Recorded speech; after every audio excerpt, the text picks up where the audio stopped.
Welcome to TV 9 news. Rangareddy Ibrahimpatnam మండలం కొంగర కాలనీలో జిల్లా సమీకృత కార్యాలయానికి సినీ నటుడు మంచు మనోజ్, జిల్లా అదనపు కలెక్టర్ ప్రతిమా సింగ్ ను కలిసిన మనోజ్ సీనియర్ సిటిజన్ పై మోహన్ బాబు వేసిన పిటిషన్ కు హాజరైన మంచు మనోజ్ న్యాయం పొందే వరకు తన పోరాటం ఆగదు, విద్యార్థులకు అన్యాయం జరుగుతోందని వ్యతిరేకించేందుకే తమ అన్నయ్య తమ నాన్నను అడ్డుపెట్టుకుని ఆడుతున్న నాటకం, తమకు ఆస్తి తగాదాలు ఏవీ లేవు, విద్యార్థులు తన కుటుంబం తన బంధువుల కోసమే తన పోరాటమని తెలియజేశారు. కుటుంబ సభ్యులందరూ కూర్చుని మాట్లాడుకుందామని అన్నిసార్లు చెప్పినా ఎవరూ రావడం లేదు. జలపల్లిలో తన పాప ఉందని చెప్పినా పంపకపోవడంతోనే గొడవలు జరిగాయి. ఎన్ని కేసులు పెట్టినా తన పోరాటాన్ని న్యాయం జరిగే వరకు కొనసాగిస్తామని మంచు మనోజ్ తెలిపారు.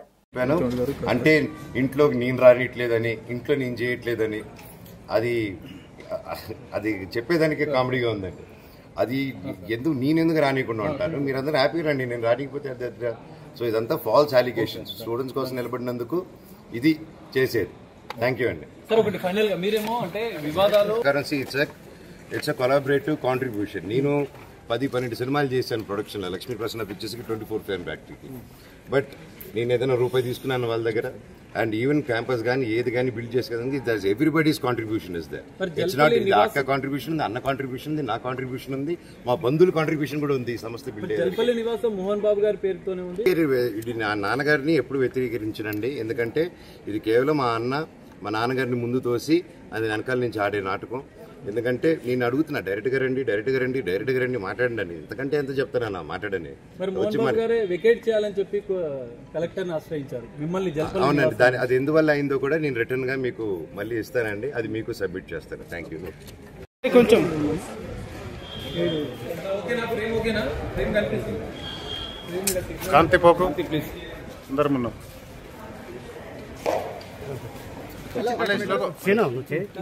ఆల్రెడీ చెప్పారు కదా, మొహం మీద మైక్ పెట్టకూడదు.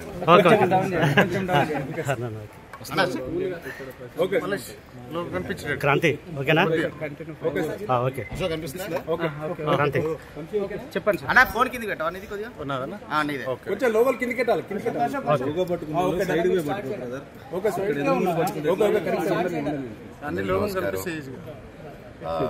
ఈరోజు కలెక్టర్ గారి ఆదేశాల మేరకు నేను ఇక్కడ రావడం జరిగింది. ఆస్తి గొడవలు అంటున్నారు. నేను మళ్ళీ చెప్తున్నాను, తిరుపతిలోనే చెప్పాను, అంతకు ముందు చెప్పాను, ఇప్పుడు చెప్తాను, ఎప్పుడు అదే మాట మీద ఉంటాను నేను. ఇది ఆస్తి గొడవలు కాదు. అండ్ ఫస్ట్ ఎఫ్ఐఆర్ లో నేను 4 నెలల ముందు దౌర్జన్యంగా ఇంటికి వచ్చారని చెప్పారు. బట్ అది జరగలేదు. ఎప్పుడు 1.5 year బ్యాక్ వచ్చి అండ్ మేము ఇక్కడే ఉంటూ, ఇక్కడే వైఫ్, మా పిల్లలు, అమ్మ నాన్న అందరి కలిసి ఉంటూ హ్యాపీగానే ఉన్నాం. కాకపోతే ఏదైతే క్యాంపస్లో జరుగుతుంది, ట్రస్ట్లోనూ ఆ సొసైటీలోనూ జరుగుతున్న విషయాలు, అంటే స్టూడెంట్స్కి ఇబ్బంది కలిగేది, ఈ హాస్టల్స్ వల్ల ఇబ్బంది కలిగేది, ప్రైవేట్ హాస్టల్లోకి జరిగే దౌర్జన్యాలు, ఇవన్నీ నేను అడిగేదానికి క్యాంపస్లో ఉన్న ఎగ్జిక్యూటివ్ డైరెక్టర్ని అండ్ ట్విట్టర్ ద్వారా అడిగాను, పర్సనల్గా మెసేజ్లు చేశాను. ఇలా స్టూడెంట్స్ ఇబ్బంది పడుతున్నారని అడిగితే ఐ విల్ సూ దెమ్ అని చెప్పాడు ఆయన. నా వాట్సాప్ మెసేజ్లు అవన్నీ నేను సబ్మిట్ చేస్తున్నాను. అంటే పిల్లల్ని క్వశ్చన్ చేస్తే పిల్లల్ని సూ చేస్తాం. మన దగ్గర చదువుకునే పిల్లల్ని, వాళ్ళ తల్లిదండ్రులు మీరు సూ చేస్తారా? So these are the questions నేను రైజ్ చేశాను. కూర్చొని మాట్లాడదామని చెప్పి నేను క్వశ్చన్ చేసేసరికి ఇమీడియట్గా అది వాళ్ళకి నచ్చక దీన్ని ఒక ఆస్తి గొడవలుగానో అండ్ వీడు తాగేసి వచ్చి ఇంట్లో అందరం కొడుతున్నాడని చెప్పు, ఇంకా రకరకాలుగా నెరేటివ్స్. అండ్ సాక్షి ఛానల్లో పనిచేసుకుంటూ, అక్కడ మానిటైజర్గా అక్కడ ఒక స్థానంలో పనిచేసుకుంటూ, ఒక మీడియా సంస్థని చూసుకునే అతను పిల్లలు ఎడ్యుకేషన్ ఎలా చూసుకోగలుగుతారు, పిల్లల సమస్య ఎలా తెలుస్తుంది.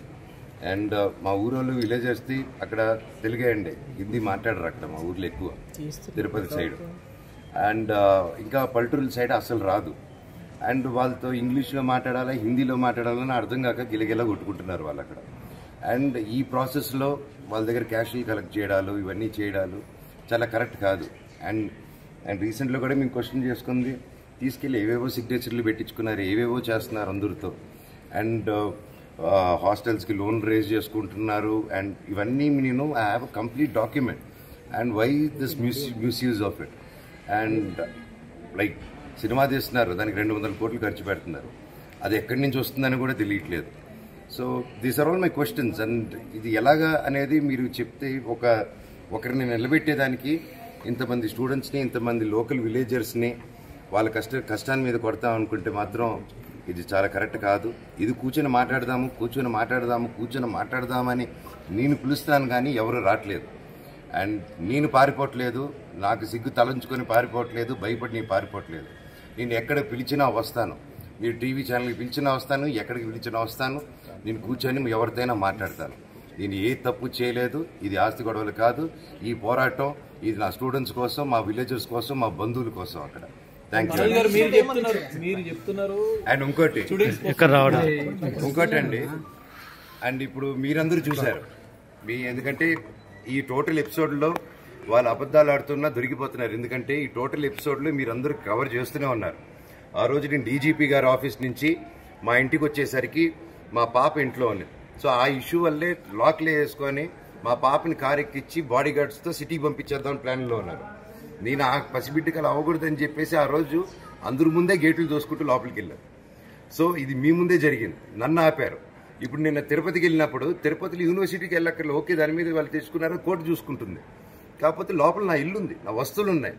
ఆ బేసిక్ రైట్ కూడా ఇవ్వబోతుంది మనిషికి. నేను ఏం చేశాను, దానికి ఏం చేశాను బాబుని చెప్పండి అంటే దాని క్వశ్చన్కి ఆన్సర్ ఉండదు. సో ఓకే ఓకే మా ఇంటికి రానిట్లేదు, ఓకే పోనీ పెద్దల పండుగ మా తాత నాన్న సమానం దండం పెట్టుకుని వెళ్తారంటే దానికి బౌన్సులకు సుమో తీసుకొచ్చి అడ్డు పెట్టడం, కర్రలతో దిగడం మీరు చూశారు. అండ్ వాళ్ళు ఇప్పుడు అక్కడ ఇంకో ఎఫ్ఐఆర్ కట్టారు. నేను గేటు దూకారంట. అక్కడే సిఐ గారు అందరూ పోలీస్ ఆఫీసర్లు ఉన్నారు, మీ బృందం మన ప్రెస్ బృందం మొత్తం ఉండింది అక్కడ. గేట్ ఎవరో ఎక్కి దూకి వాళ్ళు గేట్ ఓపెన్ చేసి నేను నడుచుకుంటూ లోపలికి వెళ్ళాను. అంతేగాని నేను గేట్ ఎక్కి దూకాను, నేను ఎవరన్నా కొట్టరాని చోట కొట్టాను ఆ గేట్ ఎంటర్ అయ్యేటప్పుడు. ఇంకా నోటికి అబద్ధం వస్తే పక్కన ఎవడో ఏ సలహా చెప్తే అది రాసుకుంటే వెళ్ళి లాస్ట్లో ఒక సైన్ పెట్టడం, ఎఫ్ఐఆర్ రేజ్ చేయడం. ఢిల్లీ సుప్రీంకోర్టు నుంచి కేసులు పెట్టారు, ఢిల్లీ హైకోర్టు నుంచి కేసులు పెట్టారు, హైదరాబాద్ హైకోర్టులు, అన్ని కోర్టులు, తిరుపతిలో ఎన్ని కోర్టులు ఉంటే అన్ని కోర్టులు, ఎన్ని చోట్ల నుంచి పెట్టాలో అన్ని చోట్ల నుంచి పెట్టేశారు. చంద్రబండ్లను కూడా వెళ్ళి పెట్టుకోమనండి, నేను మాత్రం న్యాయం కోసం పోరాడతాను. ఎవరిని వదిలేదే లేదు, సమస్య లేదు, కూర్చొని మాట్లాడేంత వరకు. అదే బెజిశెట్టి గారికి ఇదే చెప్పారు.